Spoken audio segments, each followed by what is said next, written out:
አቶ ገዙና ቤቲ ትሁቴን አግተው አሰቃዩት። ገዙ አሁን በእኔ ላይ መቀለድ ምን እንደሆነ አሳይሻለሁ እያለም ትሁትን አግቶ እንግዲህ ከአለም ጋር ያለሽ ግንኙነት ምንድን ነው ሲላትም ትሁትም ምንም ግንኙነት የለኝም ብትለውም ሊያምናትም ሆነ ሊረዳት ስላልቻለ እጅግ በሚያሳዝን ሁኔታ አግቷት እያሰቃዩት ይገኛሉ። ናቲ ደግሞ ትሁት በመጥፋቷ እዛ ቤት ባለማገኘቱ ትሁት የት ሄደች በማለትም ቤቲን በንደት ሲጠይቃትም አቶ ገዙ ከት ብሎ በመሳቅም መለሰለት። እሱም ምን ያስቃል? ምንድን ነው የሚያስገለፍጥ? ልጅቷን ምን አድርጋችሁ ነው ሲልም አፍቅርሃት ነው ወይ በማለትም ሁለቱም ሳቁበት። እና ምን እያረጋችሁ ነው? ምንድን ነው አላማችሁ? በማለትም እንግዲህ እየተናደደባቸው ቢገኝም ትሁቴን በሚያሳዝን ሁኔታ አግተው እያሰቃዩት ይገኛሉ።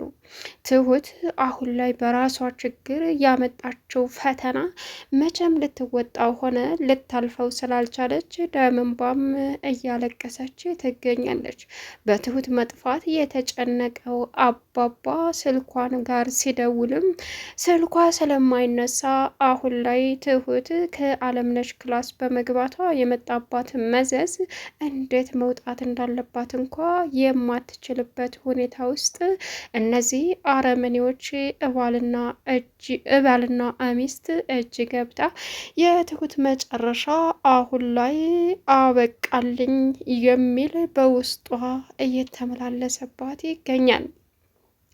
ሰላም ውድና የተከበራችሁ የስኬት ሚዲያ ቤተሰቦች እንዴት ናችሁ? ላይ ሰላማችሁ ይብዛልኝ። ለዚህ ቻናል አዲስ የሆናችሁ ሰብስክራይብ እያደረጋችሁ ቪዲዮውን እስከ መጨረሻው ተከታተሉ። እንግዲህ ዛሬ በሚገርም ሁኔታ በጉጉት ስንጠብቀው የነበረው ተወዳጁ ድራማ ትሁት ቀጣይ ፓርት ይዘን መጥተናል ማለት ነው። ትሁቴን አግቶ የሚያሰቃየው አቶ ገዙ በምን ምክንያት ነው?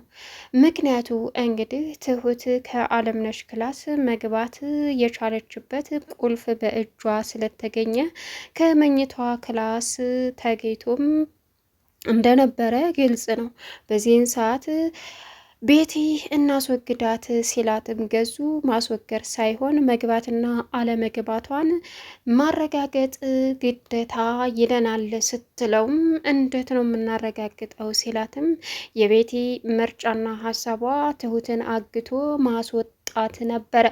ከአለምነሽ ጋር ያለውን ግንኙነቷን ማወቅ ስለነበረ ትሁት ታግታ መታፈንና ትንሽ ቅጣት ማግኘት አለባት። ያን ጊዜ ከአለምነሽ ጋር እየገባች ምን እያደረገች እንደነበረና ማን እንደላካትም እውነታውን እናውቃለን። ከዛ በኋላ መግባቷን እርግጠኛ ከሆን በኋላ ከኛ ወጥታ ወደ ቤተሰብ ጋር ስትሄድ መንገድ ጠብቀን ትሁትን እናስወግዳታለን።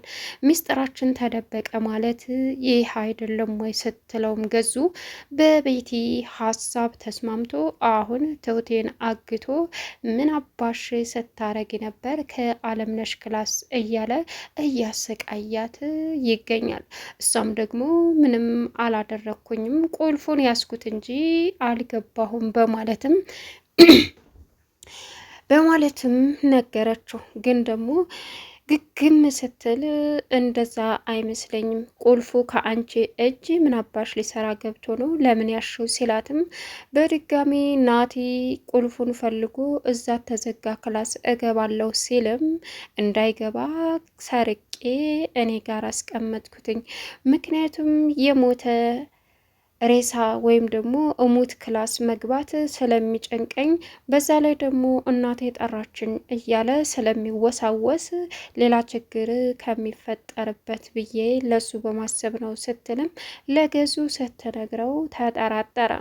ግን ቢሆንም ደግሞ አሁንም ትሁት ላይ የሚያደርገውን ቅጣት ወይም ስቃይ አልቀነሰላትም።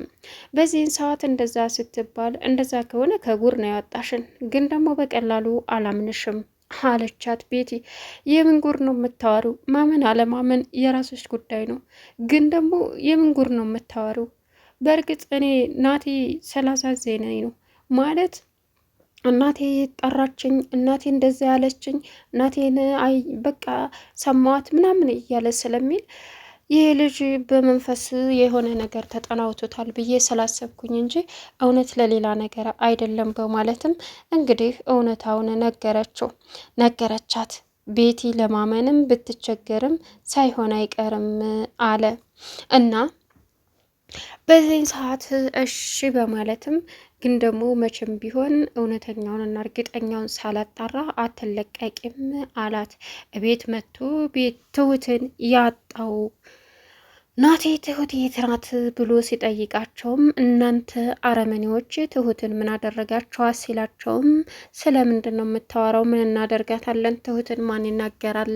አለች ቤቲ። ኧረ እባክሽ በአንቺ ቤት ማታለልሽ ነው በቃ ምን አለቀ ወይም ማረሳሳትሽ ነው አላት። ችግር ውስጥ ካልሆነች ትሁት ከዚህ ቤት እንደማትቀር አውቃለሁ ሲልም ምንድን ነው ችግር ታዲያ? ችግር ውስጥ ብትሆነ እኛንን እንደ ችግሯ ምክንያት ከቤት የወጣችው በቃ በቃኝ አለች። አልፈለገችም መስራት ሄደች አለችው። ያለ ምክንያት እንደማትሄድ አውቃለሁ ሲልም ከልጅቷ ጋር ምንድን ነው ግንኙነትህ?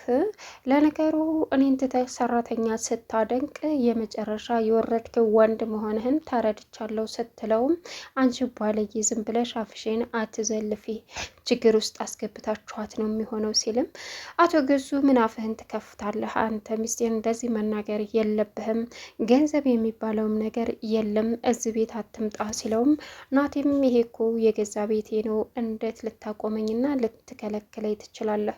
በማለትም ሁሉንም ነገር ተናገረ። አሁን ላይ ምን ማድረግ እንዳለባት ግራ የገባት ትሁት በአረመኔዎቹ እጅ ውስጥ ገብታ እየተሰቃየች ትገኛለች። እውነታውን አውጪ እየተባለች ነገር ግን ደግሞ አሁን አባባ በትሁት ስልክ ላይ ሲደውልም የትሁትን ስልክ እንግዲህ ሳይለንት ማንም ስዊች አድርገው ማንም ስልኳ እንዳይሰራና እንዳያገኛት ወይም ደግሞ እንዳይጠራ አድርገው እንግዲህ እልምልም አድርገው አባባን በጭንቀት እያሰቃዩት ይገኛሉ። አባባ ግን ትሁቴ ወደ ቤት ወይም ደግሞ ስልኳ ተነስቶ ያለችበትን ሁኔታ ካላወቀ ወደ ነገዙ ቤት ሄዶ ፖሊስ እንደሚያመጣባቸው ምንም ጥርጥር የለውም። ገዙ ግን ትሁት ለአባባ ቤቱን ያላሳየችውና እንዲሁም ደግሞ ያልነገረችው ወንጀላቸውን የሚያውቅ ስላልመሰላቸው እንግዲህ ምንም የሚመጣ ነገር የለም በማለትም ስልኳን በማጥፋት አባባ ፖሊስ ይዞ ወደዛ እንዲሄድ እያስገደዱት መንገድ ላይ ይገኛል ማለት ነው። ትሁት በእርግጥ አለምነሽን ለመርዳት ብላ ያደረገችው ነገር ለራሷ ትልቅ ወጥመድ ውስጥና ትልቅ ችግር ቢፈጥርባትም ቤትን ያስደነገጣት ደግሞ ዋነኛው ነገር ምንድን ነው? ቤትን ያስደነገጣት እንግዲህ በሚያሳዝን ሁኔታ ናቲ የእናቱን መቃብር ሄዶ ማየት እንዳለበት ስትነገር ትሁቴ ከመንገሯ ስትነግራት ቤቲ የሮጠች ሄዳ ያለችው ለገዙ የተናገረችውም እንግዲህ የእናቱ መቃብር እዛ እንደሌለና እንዲሁም ደግሞ ሞታለች ተቀብራለች ብለው አወሩ እንጂ የሞተ ሰው እዛ መቃብር ላይ እንዳላደረጉ ምንም ጠረጠር የለውም።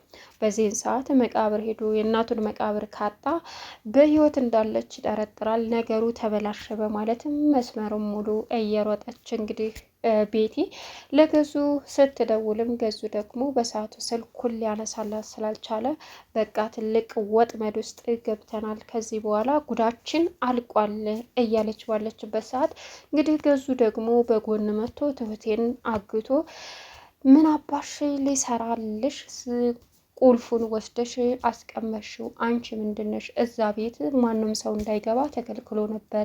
አንቺ ምን ልትሰሪ ገባሽ? ቁልፉ ምን ያደርግልሻል? ሲላትም እሺ በማለትም እንግዲህ ያለውን ነገር በሙሉ ተነጋገሩ።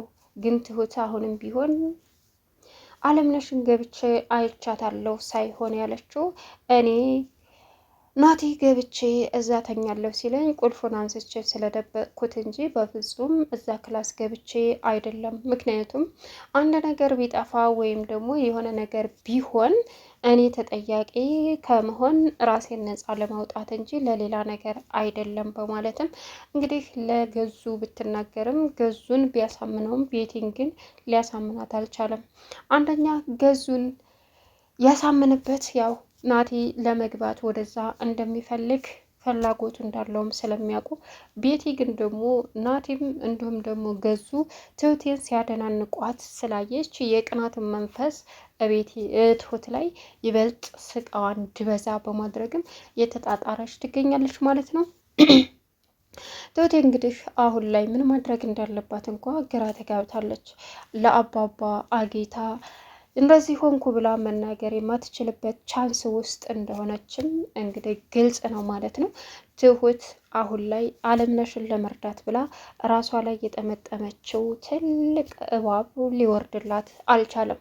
አለምነሽ አሁን በራብ እየተቃጠለች ትገኛለች። ለምን ቢባል አለምነሽ አሁን በጣም ርቧት ትሁትን እየጠበቀች ትገኛለች። ትሁት ደግሞ ለራሷም ታግታ ምግብ፣ ውሃ እንኳን የምታገኝበት ቦታ ላይ አይደለችም። አለምነሽ አሁን ለምን ጠፋች? ምን አድርገዋት ነው? ገለዋት ነው ወይስ ደግሞ ጠልታኝ ነው እያለች በአእምሮዋ ብዙ ጥያቄ እየፈጠረባት ይበልጥ እንድትጨናነቅ አድርጓታል። ገዙ አሁንም እያሰቃያቸው ሁለቱንም ይገኛል። ትሁቴን ሌላ ቦታ አግቶ አለምነሽን ደግሞ ያው ተለመደ ክላሷ አንቺ ጨካኝ ነሽ፣ አንቺ ቆንጆ አይደለሽም፣ አንቺ መጥፎ ነሽ እያሉ እንግዲህ ቤቲና ገዙ እየተፈራረቁ እየገቡ ወደ ቀድሞ ማንነቷ ልትመልሳት እየጣረች የነበረችዋ ትሁት ጥሩ ደረጃ ላይ እያደረሰቻት ነበር። አሁን ግን መልሰው ትሁት ስትጠፋም እሷ ላይ ይበልጥ ትልቅ ጫና አድርገው እራሷ መተማመን የማትችለውን ነገር በሙሉ እያደረጉባት ይገኛል ማለት ነው። ናቲ በትሁት መጥፋት የመጨረሻ ጥያቄ የፈጠረበት እንግዲህ የሆነ ነገር አለ። እኔ ላይ ሁሉን ነገር አፍርጬ ብነግርህ እኔ ላይ ትልቅ ችግር ይፈጠራል። ናቲ የምትፈልገውን ነገር ጥርጣሬህንም ግልጽ ሆኖ እንዲታይህ በራስ ጥረት አግኘው በማለትም ነግረው ነበረ። ቻናሉን ሰብስክራይብ እያደረጋችሁ መልካም ቆይታ ይሆንላችሁ።